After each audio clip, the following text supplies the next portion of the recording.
Welcome back. You've made it to Season 3, Episode 3 of PodcastBozo, where you came just in time to join us in a conversation with Tasha Robinson.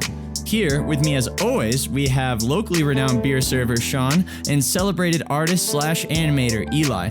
My name is JJ, but you can call me Antonio D'Antonio. As always, it's good to be with y'all. I want to mention first that this podcast is supposed to be a group effort. We want to hear from you, so please visit podcastbozo.com or our social accounts using @PodcastBozo, PodcastBozo. Usually Cheek does that, so I jumped ahead of you. Sorry, Cheek. And chime in on our conversations. Right. We will do our best to engage with you online. Now that we have you trapped here, please donate to our Bozo Fund, and we'll give you a quick shout out, read whatever you leave in the donation message, or write you a little story. That's up to you. All you have to do is donate. Well, Tasha, how are we doing today? I mean, I don't know if you want to get into politics, but the inauguration was yesterday. I'm doing great. Don't you worry. That will come up in a second. Yeah, I guess, Tasha, right now you have a podcast called Next Picture Show, and you work for Polygon. What else do you have going on in your life work-wise before we get into personal and politics, even though those might intersect? Not a whole lot work-wise. Used to be that I freelanced all over the place. I've been a film writer pretty much since college, and I used to write about books for NPR. I used to write about anime for the Sci-Fi Channel. I've had a very long and complicated and varied freelance career, but pretty much if you're working full-time for an entertainment outlet, you tend to not do a whole lot else because those things will literally take up every second of your personal life if you allow it. You know, you're kind of always expected to be watching more things and reading more things. Like, just try to keep up on the entire world of superhero comics and pop novels and what's going on with music right now. You know, just like literally anything and everything can fit into your work life if you want it to.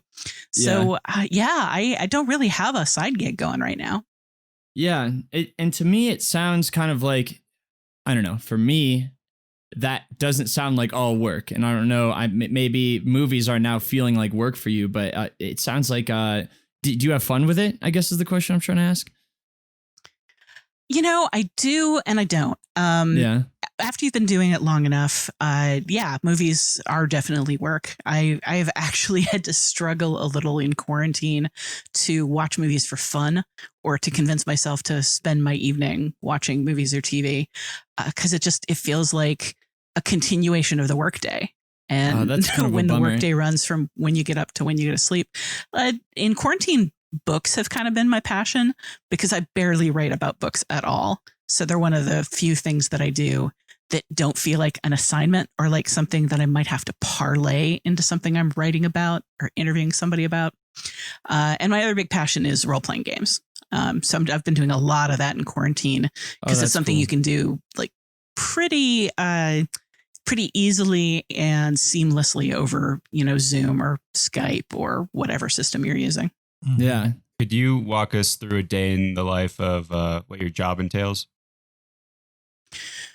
Well, it's very varied. I'm the film and TV editor, so I work with a lot of freelancers. I've got a couple of people who work directly under me. One of them, like one of my direct reports, moved over to Slate late last year. So we're in the process of hiring somebody new. So that's been taking up a little bit of time. But I work with my direct reports to see what they're doing. Like, what's your project for the day? Have you produced anything? If so, I need to edit it and help you get it up on the site. If not, I need to talk to you about like what the next project is. What are you watching right now? What are you thinking about in terms of essays? What's hot and interesting right now? Like, do you have a take on WandaVision? Do you have a take on The Mandalorian? So that's working with the people under me. Working with the guy immediately above me, we look at the calendar, like here's what's coming up in entertainment for the next couple of months. how much has that moved over the past 24 hours, given that everything on the calendar is moving these days? Yeah. It used to be that we would literally sit down, hey, it's February. Let's plan the March preview of the next 6 months in movies and put it on the site. Now it's like, do we know what's coming up next week, or has it all moved again? Yeah. But I look at the calendar. I send out assignments. I contact, there are a lot of freelancers that I know and work with. So I contact them to say, hey, we need a review of this movie that's coming up. And then I contact the publicist and get a screener of it arranged. As stuff comes in, I edit it, work with the writer to try to improve it to be kind of the best argument that it can be. I gather up images for the web. I put stuff into our content management system, post it, share it around on social media, figure out all this stuff about how we're going to package that. We do a lot of working ahead on big projects. Like right now, one of the big things going on in our entertainment team is a 1-year Lord of the Rings project where we're doing a Lord of the Rings essay every single Wednesday. Cool. And I don't have a whole lot of involvement in that, which is why it's been so great. Our comics editor, Susanna Polo, has just been doing these amazing essays about how J.R.R. Tolkien channeled his own optimism and hope into the series one day. And then the next week, it was an Am I the Asshole column from the point of Bilbo Baggins. Just really random stuff like that. I'm enjoying reading that series a lot. Oh, that's hilarious. So, I don't necessarily do all these things in a given day, but I do all of them in a given week. And every day is kind of we get about 100 or so pitches a week. And I've got to sift through those and see if there's anything that we want to do with any of them and try to email everybody else back and say, this is why we can't do this one. But maybe be encouraging about what they could do in the future. So any given day is just kind of sorting through 5,000 emails from publicists, 20 or so emails from people pitching me, 20 or so emails from freelancers saying, here's the piece, or here's why you don't have the piece yet, or here's what the next piece is going to be. And then trying to make sure that my reports are doing something. And then somewhere in the middle of all that, I try to actually occasionally watch a film and write about it. Yeah. I don't know how you manage that in your day. So sometimes very poorly. So the other day I was walking down the street, saw a paper on the side of the road, wanted to pick it up. I saw it was the January 18th, 1993 edition of the Daily Iowan. And I saw a couple of similarities for today that we're experiencing, some that line up with things that we all care about a little bit. The first thing was at the top of the newspaper, it was talking about how Bill Clinton was harping on a feeling of unity after beating Al Gore, and he was about to be initiated into office in 2 days, I think, at that point. And so I thought that was kind of a weird simulation type event. The next thing I saw as I scrolled into the sports section was that Jim Kelly and the Buffalo Bills had just beaten the Miami Dolphins to go into the Super Bowl. Yeah. Which we're all Bills fan, and we're going to the conference championship on Sunday. And then I think the craziest thing was I scrolled down and I started reading. This is just by chance. I always pick up the Daily Iowan. But I thought you picked up the paper. Why are you scrolling? It was a bit. I lied. It was an iPad was on the with side, a PDF the sidewalk when you were. It was an iPad just lying in the street. The iPad was lying on the ground with a PDF on it. And I want to read you guys an excerpt from the arts and entertainment section. I want you guys to tell me if you know, any of you guys, if you know what movie this is referring to. So taking an overused genre and bringing something interesting out of it is difficult, especially my reading is off. In an industry that has a habit of milking any successful concept for all that it's worth. It says it right there. Manages in itself the triumph and overcoming of a handicap.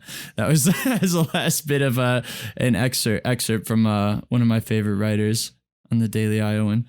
Do you remember writing that? Big fan of 1990s era Daily Iowan. Yeah, I like to relive every year like it's the 1990s in Iowa. So What year was that? Was that I don't 93 remember or that. 92?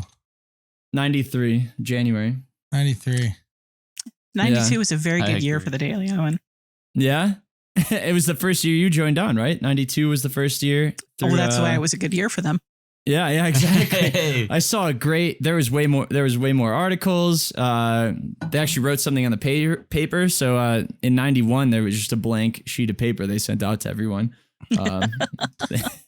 Tasha, But there's a movie that debuted in 1993 that I have yet to see, but has relevance in what I've been consuming lately. I'm a big JRE guy, Joe Rogan Experience. And his most recent episode is in interviewing and having a conversation with Travis Walton, who is famous for having an abductee story. you would figure out how to being work abducted this by in here. aliens. Movie based off his experience in the 70s that came out in 93 was Fire in the Sky. I only vaguely remember that Vaguely movie. remember I that? remember it being surprisingly compelling. Yeah. Like, I'm not a big UFO person, and I take all those stories with a grain of salt. And some of the movies about alien experiences just kind of have a very like woo-woo quality to them. Kind of a, everybody watching this is a true believer, right? Yeah, like we all know aliens built the pyramids, of course. Yeah. But I remember that film being a little more of a straightforward thriller in a way that struck me as pretty compelling at the time. I remember not hating that movie. Well, Is your favorite genre? next Is that the movie that you had the excerpt from writing about that film? No, it was Scent of a Woman was the Al Pacino Oh my movie. God. There's a movie I remember a lot more vividly. Hooah. Who? Yeah. I was wondering. I've never seen that movie, but your first sentence is talking about like, do we really need another movie about a disabled person telling someone of an abled person, I guess, using not the right terms, about how to really live life. And that's like the gist of the first paragraph. And it's just like, at first I was like, oh, she did not like this movie. And I read through and it sounds like it ended up surprising you. And maybe you liked it. I remember there being aspects of it. I think I thought the movie making was reasonably high quality, like that the film kind of draws you into it. But like the premise and the title is basically that Al Pacino, who's playing a blind character, is like just so driven by the scent of a woman. And these days you get somebody speechifying for several minutes about how women smell and the importance of experiencing women's smell, and you just start sounding like a super creeper. Yeah. Oh my gosh. That should be someone we hire for our podcast. Someone to sniff Eli and I back here. Just give a thumbs up every 10 minutes. I love that. That is really creepy. I was trying to figure out how that could not be creepy with the title name Scent of a Woman, but I guess there's some moral sentiment there. I don't know. Yeah, it's a really, this was a long time ago, and I've seen a lot of movies since. And my memory for plot details is often stronger than my memory for the movie making itself. But I remember just feeling skeezy after that film. It's kind of a celebration of life in the way a lot of movies about living with a disability or questioning kind of what your purpose of life is, or coming of age films, which it also kind of is. And in this case, I remember that film just being kind of a coming of age film that's about learning the importance of a particular way of life and coming to see that it's beautiful. But that way of life has an awful lot to do with wine and steak and smelling women. And it's maybe just not a point of view that I can really relate to. enjoy. Exactly. Yeah. I remember it feeling very regressive. Yeah, it's so strange that people can take such like a disability or a culture or anything like that, Like I was watching The Prince of Persia the other day is what I'm thinking of now. And every single person in that is white. Every character in it is white. No one is Prince of Persia. Yeah. Like Jake Gyllenhaal. First of all, Jake Gyllenhaal is acting. He looks like a dummy in that one. But he and they're taking all these things that like if you didn't know anything about that culture, you'd be like, okay, maybe that's in Persia, but like it's not. It's just random like stuff that they found from like different sets that they put together, and it's just so ridiculous. It's so nonsense. But that's my favorite type of movie is just the dumb like now obvious flaws. Now I want to watch both of these movies. I haven't seen Son of a Woman either, but it just sounds like Al Pacino can't see and he eats steak and wine and smells woman. Like, I'm sold. I want to watch that. It just sounds so horrible, like a train wreck. It's what's your favorite? Oh, go ahead, Tasha. What's everybody's stance on like terrible movies? Like hate watching a terrible movie or enjoying a movie because it's so bad? I love if it's supposed to be good. If it's supposed to be good and it turns out bad, that's great for me. If they're making it bad on purpose, I hate that. The bigger the train wreck, the more entertainment, for sure. Okay, I want to hear everybody's like single favorite total train wreck movie. Well, that might be The Room for me. The Room? Yeah. Oh yeah, that's a good one.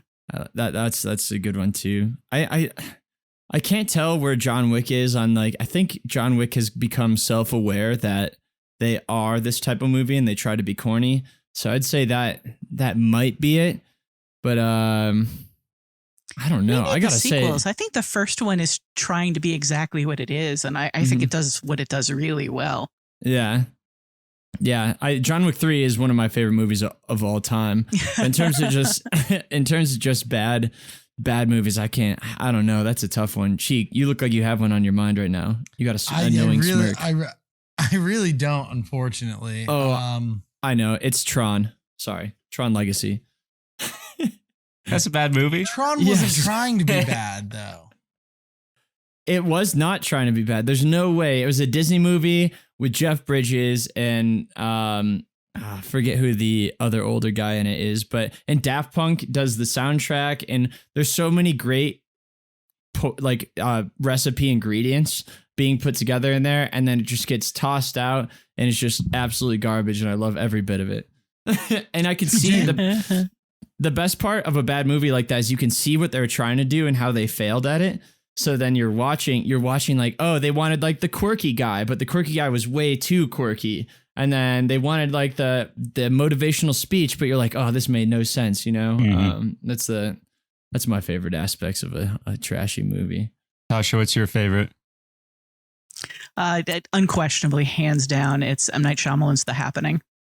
Oh, I've never seen that. Oh man, I haven't seen that since I was a kid. I gotta rewatch that now. Is it really that bad? Oh, it's so bad. That movie is trying very, very hard to be a really important, emotional, meaningful thriller. Mm. And Shyamalan apparently just like really coaches all of his actors to give the most blank, starry-eyed, emotionless performance as possible. Because Mark Wahlberg and Zooey Deschanel are both in that movie, and they've both been good in other things, but they just deliver the weirdest performances. Mm-hmm. And the script is really odd, and then all of their line readings are really odd. And then you just have everybody committing suicide in bizarre, gory ways with really blank expressions on their faces. I watched that movie in a critic screening and just like walked out laughing. And then I got sent a disc version of it, like before it had even hit theaters. Because we were right in the middle of awards season. So I arranged a party for my friends to come over and watch it with me. And it was the best movie drinking game we ever played, because people were just shouting at the screen, "Why would you do that? And what, that doesn't make any sense. Who would say that ever?" So I instituted a rule that if you had to ask a question, you had to drink. Yeah. And we eventually ended up with one of my friends like just lying on the floor saying, Somebody please ask why he's so obsessed with hot dogs. I can't do it or I'll die. That movie's a great experience. And then I turned around and showed it to a different group of friends like 2 weeks later. I cannot recommend the group viewing of The Happening enough if you've got people who haven't seen it or haven't seen it in a long time. That's the one where there's this like unknown disease, invisible disease cloud that floats through places, right? And then people just start acting crazy and running into trees in their cars and things like that. Yeah. Yeah, because I remember the music suicidal. being super intense. And I'm like, why should I feel intense right now? And it's almost like you said, M. Night Shyamalan was like, you act blank, I'm going to make this movie good by myself with just filming and music and see how I do. And everything just comes off so weird. Yeah, there's a scene in that movie where they've figured out that the deadly whatever it is that makes people commit suicide is in the air. And they're standing out in a field in the open, which they didn't mean to be. And the wind is blowing the grass around. And they start staring around themselves, trying to figure out where the air is. And then they start running away from the air really fast. It's the most ludicrous thing you can imagine. Have you ever watched a movie like that in the context of like with people who don't find it as funny as you, and you find yourself like you might have a stronger opinion on movies than I do, but I find myself sometimes like I'll watch it with someone who's like, oh, this is a really good movie, and watching it, and I'm like trying to figure out how I can like this movie, and at the end of it I'm just like but then you watch it with the right crowd, like the way you're describing this movie, and now how I have to watch it in that light, and you're like, oh my gosh, this is golden. Like I don't know if you guys have ever had that experience, but that's something that clicks for me once in a while. Well, I mean, when you watch movies as a critic, there are a couple different ways that happens. Especially with art house movies, the studios tend to rent like this little theater I'm based in Chicago, and there's a little theater that's privately owned that rents out for different kinds of screenings. You know, they mostly work with like businesses and whatnot. And so you can watch the movie in a small room with, it's got like 40 seats, and for those, they're daytime screenings, and only critics are invited. And critics are generally a very straight-faced, serious lot. And you could say that's because we're a bunch of like humorless assholes, or you could say that it's because like nobody wants to give anything away, or you could say it's because we're all thinking really hard about what we're going to write, like however you want to think it. Very occasionally you'll be in a movie in the critics screening room where people are laughing, but mostly it's pretty quiet. But the other thing they do, especially for action movies or kids movies, anything populist, anything blockbuster oriented, is they get an actual theater in a multiplex at night, and they give free tickets to the public. And the energy difference between, I don't know, seeing an Avengers movie in a theater with 300 people who got tickets 2 weeks before the movie comes out, who are like super fans and very excited, versus seeing it in a room with 30 dour critics who are trying to keep straight faces. You know, it's really palpable. Yeah. So yeah, I've seen a lot of movies that I thought were funnier or more exciting than the people around me seemed to be thinking. And then I've seen movies that. Oh, go ahead. Sorry, I didn't mean to interrupt. What do you mean? What do you mean? Is it a trick? It seems like it's a trick by the big movie theater companies to compel you into liking the movie more when you're rated. It's not a trick by the movie companies. It's a trick by the publicists. Absolutely. 100%. Like, the difference between seeing, say, a kid's movie, seeing a How to Train Your Dragon movie in a room full of kids versus a room full of, 45-year-old white males from suburban papers is huge. And of course they want you to see it with the kids. Yeah. Yeah, that makes sense. Because it reminds me of comedy clubs. Like if you don't hand out alcohol, that stand-up amateur night can be a little more stale. But if everyone has 2 or 3 drinks in them, all of a sudden everyone's laughing a little more, and you come out liking that show. Yeah, for sure. And I'm sorry to interrupt. You were you were continuing with your thought, and I jumped in there. Oh, I don't know. I might have been done. I ramble.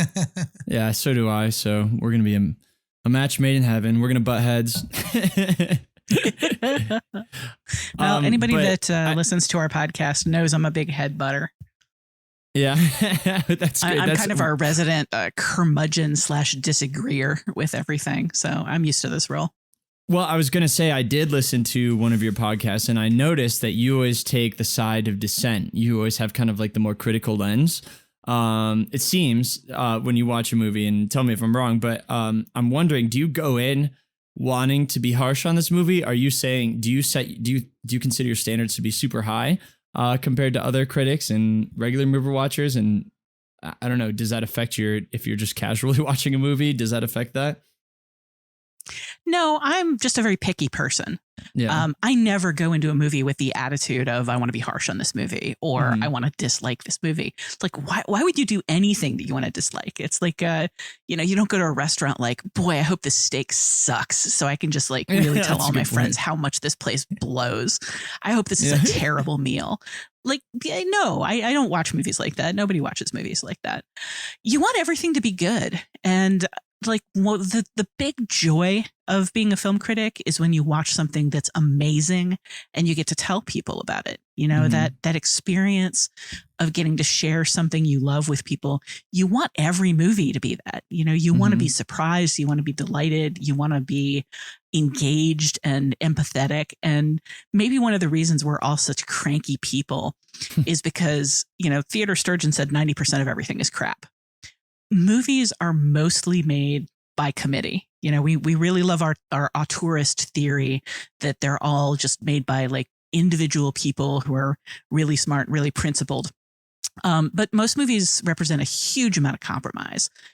Some of it corporate and some of it just what can we do with this time and this budget? And just an awful lot of movies are not very good. And somebody who sees 10 movies a year may not feel that. Somebody who sees 200 movies a year, you get a little tired of seeing the same thing over and over and over because some corporate committee thought that it would appeal to people. So I think I do have high standards. I'm a picky eater. I'm a picky reader. I'm a picky movie watcher. And I kind of have a strong sense sometimes for this is what a movie was trying to do. And it didn't get there for whatever reason. It had neat ideas and then it sold them out one way or the other. Yeah. And that is where a lot of my criticism comes in. Or the other thing I think that movie critics maybe feel a lot more than casual moviegoers is, well, I've seen this movie like 50 times. It was called something else when they did it last year and it was done better than this. And that's where some of the crankiness comes in. Yeah. But, you never walk into the room hoping the movie's going to be bad or like looking forward to being harsh about it.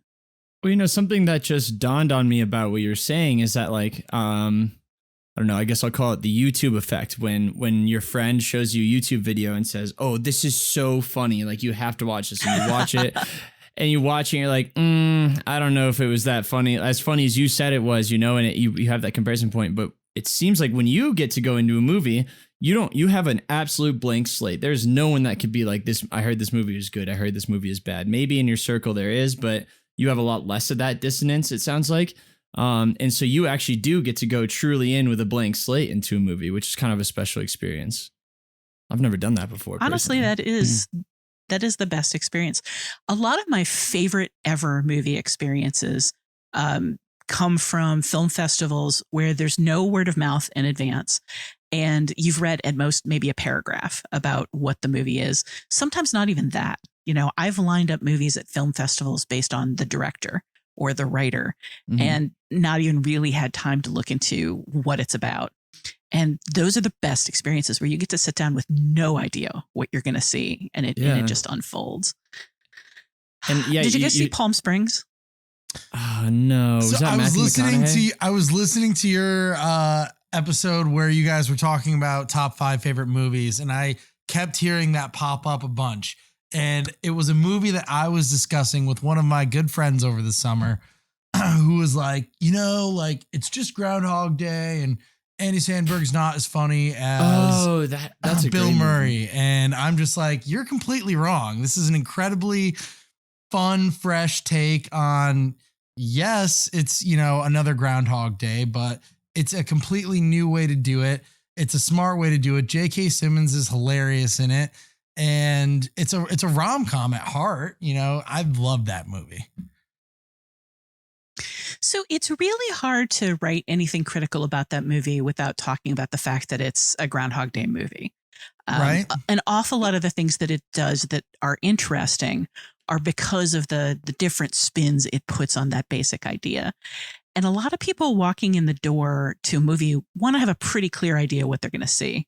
It's like why rom-com movie trailers tell you the entire plot up front. Like, here's the entire emotional arc of the movie in this trailer. It always astonishes me that there are so many people out there that want a predictable experience. I don't get that. Because they use movies as comfort food. I got to walk into Palm Springs knowing literally Andy Samberg is in this. That was the sum total of what I knew about it. So as it starts unfolding all of those twists and tricks, everything was unexpected to me. And honestly, if I could experience every single movie like that, I would. That's so I avoid trailers. Like, I know that anticipation culture has become a huge thing, and people look forward to movies like a year in advance and collect like every scrap of information they can about them. And there's a whole industry of writing speculative, like which comics plot is the Black Widow movie going to use? Like, what's she going to do? Where's she going to go? Who's going to be in it? What are they going to play? And like, I don't want any of that. I don't want to watch the trailer. I just want to walk in and experience it kind of the way the filmmaker wanted us to experience it. I know for a fact. Got a whole lot of bones to pick with J.J. Abrams, but the fact that he's so committed to the mystery box and you shouldn't know what this movie is about before going into it, and that he withholds so much information about any film he's involved with as a director or producer, I think is a great thing for cinema. I don't understand that point of view, though. Why should I go see a movie if I have no idea what it's about? I mean, that's just one of the ways that film critics get to be different people. I mean, I give up an awful lot of my time to movies, but I don't often have to decide, like, is it worth $20? Is it worth your for me to time? See this? Yeah, that makes Let sense. alone, is it worth $100 for me to take my entire family to it? Mm-hmm. Yeah. But what if it's like on Netflix? What if it's something where you're not committing necessarily a ton of money to it, or even necessarily an evening? What if if within the first 10 minutes you don't enjoy it, you can shut it off? Like, why wouldn't you want the experience of being surprised? Yeah. Why would you read up a ton on that movie before watching it so you know exactly what you're getting and then watch it? I want to be surprised. I like surprises. Cheek, before your birthdays, would you search around for the presents in your parents' house to see what you got? Shake them all. Yeah. Well, that's an unfair example, JJ, because I don't have the control over what my parents get me or not for my birthday. But I guess that should be like spoiling surprises. My response to that would be it's all evaluation of what is your time worth, and would you rather be spending your time experiencing or doing something else? Why would I decide to possibly invest 2 to 3 hours on, this movie called Endgame that everybody says is phenomenal, but little do you know, I hate comic books, and that's going to be a complete waste of 3 hours of my life. 3.5 to 4 hours of my life. And I don't get paid for it. Yeah. Are you telling me that when you see a trailer for a new movie and it's very obscure and vague and it doesn't tell you the plot, you're not interested in that? That doesn't pique your interest? No, it does. I'm just trying to play devil's advocate here a little bit. I love watching trailers. It's when I'm bored at work and there's nobody on the floor that I have to deal with, I will go to YouTube and I will type in 2020 trailers. What should I watch? What should I be aware of upcoming? And then I'll see 30 seconds of a trailer and I'll be like, that 30 seconds was great. Let's move on to the next trailer. Like, just so I know I'm going to want to watch it. But if I don't see that 30 seconds of the trailer, I will never go into a movie not knowing at least 30 seconds what I'm in for. I was ribbing you earlier, Cheek, but you and I are the same way. You remember we watched The Dark Knight with Bane, whatever that one was, Dark Knight Rises. We watched that trailer like at least 100 times before it came out, and we'd watch it like before and after school, and we'd be so stoked about it.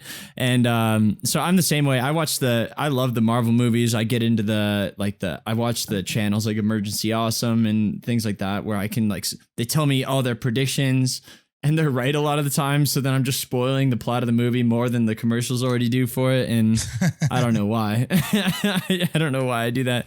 But once in a while when I can refrain, or I just like go to the there has been a couple times where I go to the theater and say, I kind of heard something about that one. Let's go to that one. Or that one has Steve Carell in it, or Lou Ferrigno. Let's jump in there and watch it. Going back to the idea though that, you know, Tasha, you have the most fun when unexpectedly and knowing nothing about, you see a movie that you love and you get to share that with people. You know, as a question I'd love to pose to everybody, have you seen a movie recently that has done that? I personally watched something a few weeks ago that I'd seen the trailer for, and I was like, man, I need to watch that. I've been saying that to myself for months. And I, finally like got the time and sat down and watched it. For me, that movie was on Amazon Prime, was called Uncle Frank. I don't know if anyone else has seen that movie or is familiar with it, but like I loved that. And I'm just wondering. Okay, so what'd you love about it? Yeah. What did you love about it? And what did you know about it going in? Going in, I knew it was the story. Going in, I thought it would focus more on the girl who's learning about what it means to be a gay person in I forget the exact time frame of it, but the 70s or late 70s, I believe it was taking place. I didn't know, and I think that the trailer did a great job of hiding how tragic the climax of that movie was. And that was really incredible for me. I also love movies that give you a window into a time that I was never able to experience, but would have, like, I dream of the 70s. People use that phrase old soul, which I hate, but I love the idea of the 70s, not necessarily how it relates to gay people and their rights and how they were treated, but just having a lens into that time frame is really interesting to me. Okay, so the end of the movie did something that was really unexpected for you, and you did enjoy that. Like, you do enjoy surprises in movies, but you want some idea of what you're getting into first. Yeah, and you just kind of balance those. I knew that I was getting into a movie that was going to discuss how gay people have been treated in the past in our country. And I'm an ally and I want to understand, the plight of, the people in my life who have gone through similar things. So like, yes, that movie is worth watching to me. And that surprise at the end, the dramatic climax, was a wonderful surprise for me. I'm sort of fascinated with the way people respond to endings that weren't what they expected. I've been in a lot of theaters where you get to the end of the movie and you can just hear a disgusted, angry noise go up throughout the theater. And it's usually for downer endings that people weren't expecting. But like at the end of No Country for Old Men in the theater, I literally heard somebody say, "That's it." And there was just like a discontented rumble throughout the theater, stuff like that.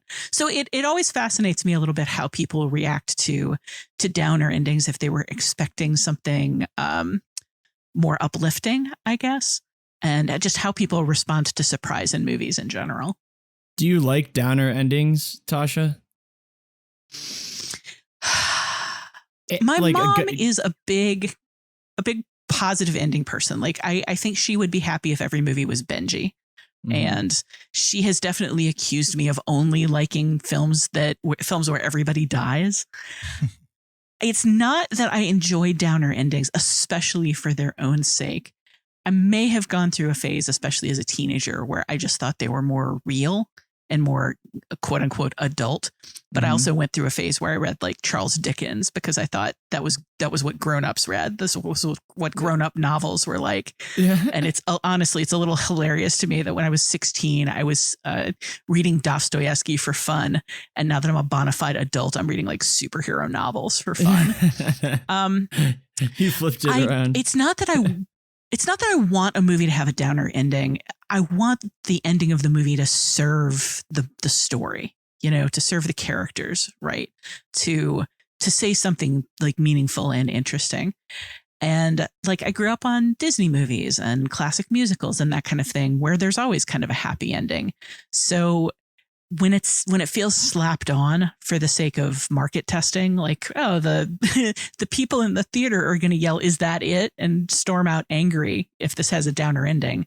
So we're going to make sure he gets the girl. We're going to make sure the dog survives. We're going to make sure that everybody lives happily ever after. That can feel really fake. Yeah. But I don't know. I think I'm coming around to a place where there are enough downer endings in real life that I might be back to wanting something happy in the end of movies. It really depends on the movie. Do you think that has anything to do with this past year in general? Yep.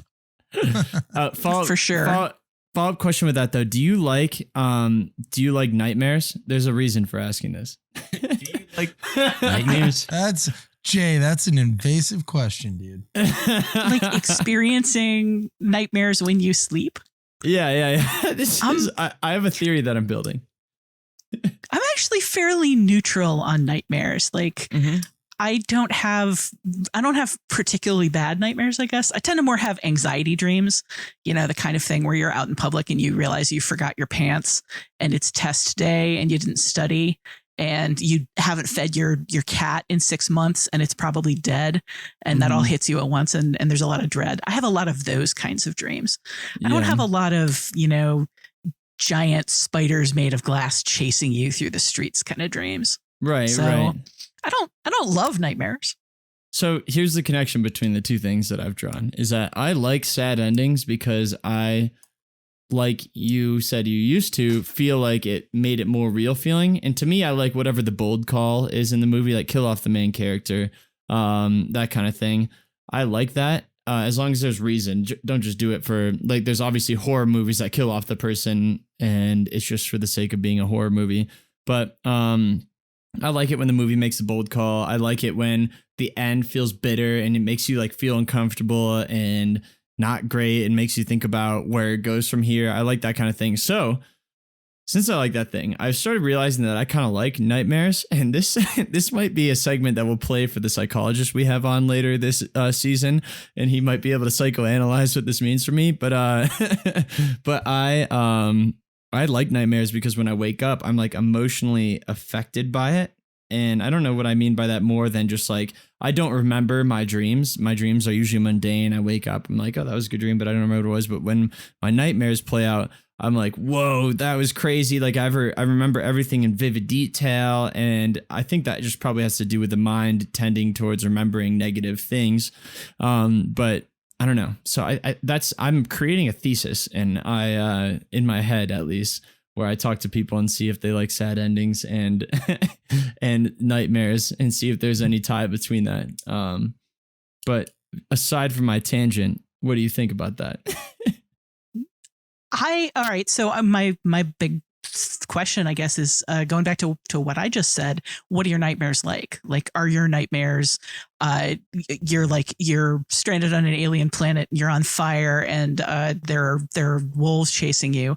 Or are they more like, your family's dead and you don't know why, or you killed somebody and you don't know what you're going to do about it? Like, are they more mundane or plausible like ideas, or are they like big fantastical things, or what? So I would say that the feelings that I get when I wake up are like equally as negative, but the plot could be subjectively different feelings. So like there could be the flaming wolves are eating my family, and then there could be the next one where like I can't stop annoying this person and they keep telling me that I'm annoying them. But for me,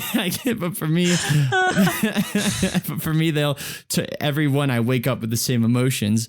So to me, it's more about like like I go to a movie to like feel something about it, and if I feel disconnected about it and don't care, then I'm not going to end up liking that movie. And I think Casey Ryan, who we had on earlier, said kind of something similar. But when I feel something and I'm like, oh, I feel awful after that movie, or feel bad, or like I feel uncomfortable with that ending, then that's when I know that the movie at least was probably doing its job. Not like, oh, I'm angry that I paid money for this, but like, oh. I think you summed that up extremely well. Because that resonated with me big time, especially You know how I had that big nightmare bout where I was getting like terrible nightmares every 2 minutes for a full night? Yeah. That was a little bit extreme, but other than that, I love nightmares. It's because people tend to attribute negative emotions as not wanting them at all. Like, I never want to be sad. Mm-hmm. I never want to be afraid. I always want to be happy. But the healthy balance is to have everything moderate amount. And I think you see the value in the scary things because they grab your emotion, they make you think about them, and you remember them. Also, the flaming wolves keep eating my family quote on you. But that reminds me that, I don't know if I told you this, but I had a nightmare where for some reason I kept ending up at your house. Like your mom was the only one home, and I kept like in upstate New York. It was an imaginary generic house, yeah. But like I was like riding a skateboard and like I hit the curb and then like I flew through someone's door, and like your mom was sitting on the chair and she was like, "Eli, I thought I told you never to come back." And I was like, "I'm sorry." Like I tried to explain myself and I couldn't. It just made things worse. And that happened like 3 times in the same dream. And I woke up like so anxious, like I keep ending up in JJ's mom's house and she hates me. I don't know what to say. Eli, that is a nightmare variant I have never heard of. That's great. Eli, I'll tell you what, you're lucky that that's only in your dreams, because that was my entire childhood, was JJ's mom trying to kick me out of her house. That is so true. Also, this is you know how people don't like hearing about people's dreams in conversation? Well, this is a whole podcast about it, people. So get ready. Oh no, can you guys still hear us? Our screen just went out. I can still hear you, but can't see you. I can still hear you. All right, well. Tasha, so what's a movie for you that you've been happy to share with people, excited to share with people recently? Oh God, that's such a good question. And off the top of my head, I'm trying to think of something, or a recent. TV show, or just something that's moved you in a not necessarily positive way, but a way that makes you want to share it with others.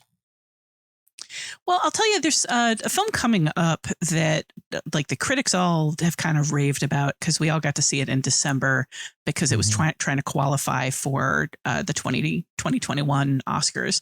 You never know whether to call them the 2020 Oscars or the 2021 Oscars, because I found they're the same movies. Thing with the football season. Which is it? Which year is it? Which Super Bowl was it? Yeah, exactly. So you have that problem, and people have just started calling them like, oh, the 71th.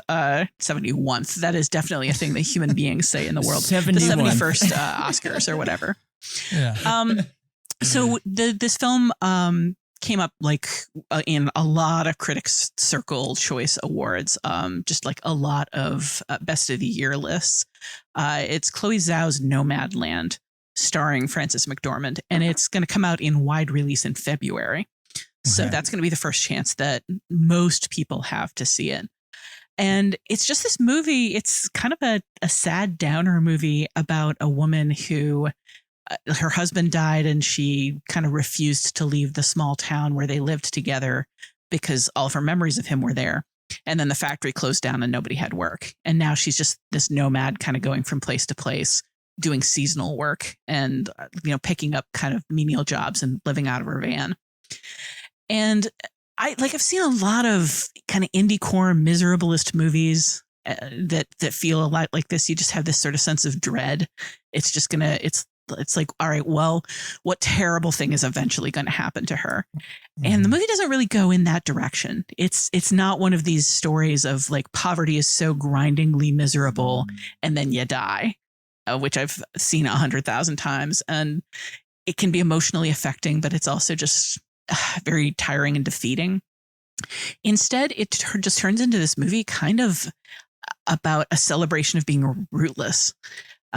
She spends a lot of time hanging out with and talking to people. It's a fictional movie, but most of the actors are non-professional actors, and they're actual nomads, people who live out of trailers and travel around America, like doing pickup jobs or living on the barter system.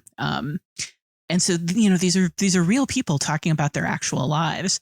And then there's just a lot of incredibly gorgeous scenery as she goes from place to place. And it kind of ends up being a celebration of like physical America. And, as so many of us are living in quarantine, it's a celebration of mobility. It's a celebration of social interaction. It's a celebration of outdoors. It's a celebration of like the physical world. And not really a whole lot happens. It's not a thriller. It's not about incident, but it's beautiful and emotional and just full of all of these really surprising and evocative moments. And an awful lot of us put it on our best of the year lists because, it really touched us in a lot of places. I think it fed us all in a lot of ways we were really hungry for. It was a great synopsis. Well, that's exciting. Yeah, That's one we'll have to keep on our list. I just sat down inside one of your articles. Well, okay, so you kind of began this all by asking, like, is it still fun or is it just work? Like, do you enjoy your job? And I guess the more nuanced answer to that is there are times when sitting down to yet another movie feels like a grind. There are times when I have to force myself to turn on the TV, which just sounds so weird since that's what people do for leisure. But literally anything that you do for work, literally anything you do all the time. Like if your favorite thing in the world is chocolate and you go work in a chocolate factory, you'll come to hate the smell of chocolate. If your favorite thing to do in the world is play basketball and you become a pro player, there will be a time where you're like, my knees hurt. I'm tired. I don't want to listen to people screaming at me all day. And I don't want to go play basketball and come up bruised and tired. Whatever you do constantly without a choice, because you're getting paid and you got to do it on a schedule, becomes tiresome. I almost never get tired of talking to people about film. Just like asking questions like, what's your best hate watch? Or like, what moved you? Or what did you think about that ending? Like listening to other people talk about what engages them in movies. Like that's pretty much why we do the podcast. Is I really enjoy listening to people talk about movies. All right. So you've heard the first half of season 3, episode 3 with Tasha Robinson. Guess what? You're going to have to come back later this week, probably on Wednesday or Thursday, to hear the rest of it. So far, so good. Sorry to cut you off halfway there, Tasha, but there's a lot more good stuff to come, including the rest of this conversation. And then we take a critique into her element when we look at some Amazon reviews later, and we critiqued those critiques. So thanks for listening, and I look forward to seeing you again in a little bit.